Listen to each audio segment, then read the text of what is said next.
There's a lot of money people put into PPC, and I lived it. I think I'm on my third or fourth provider now. A lot of them cost a lot of money, and they're not all good. Exactly. Like they're definitely not all created equal, man. So They're money not. going out doesn't always come back in. So I could see that Absolutely. as well. That's definitely a good point. So a couple other ones here. You had the top lead sources for average revenue, and foreclosure auctions were number one, followed by MLS, SEO, radio referrals, and direct mail. And I thought that was an interesting one as well for two reasons. Number one, foreclosure auctions. That's another thing where people tell you it's competitive, but is there any data there for if that counts for online or in person? Because I've seen in person foreclosure auctions, way less people go there because a lot of them can be online now. And sometimes that means there's more opportunities.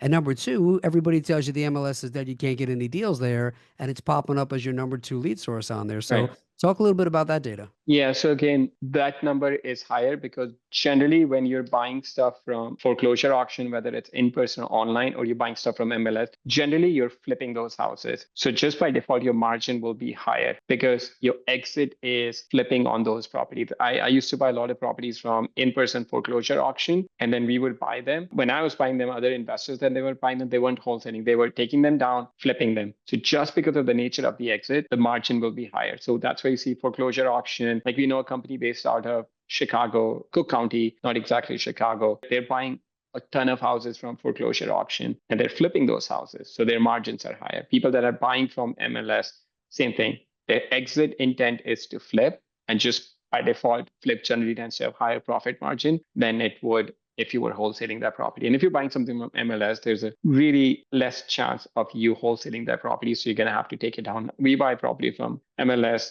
and our margins are high because we buy them, flip them, we make average about 35, 40, 45,000 on those deals.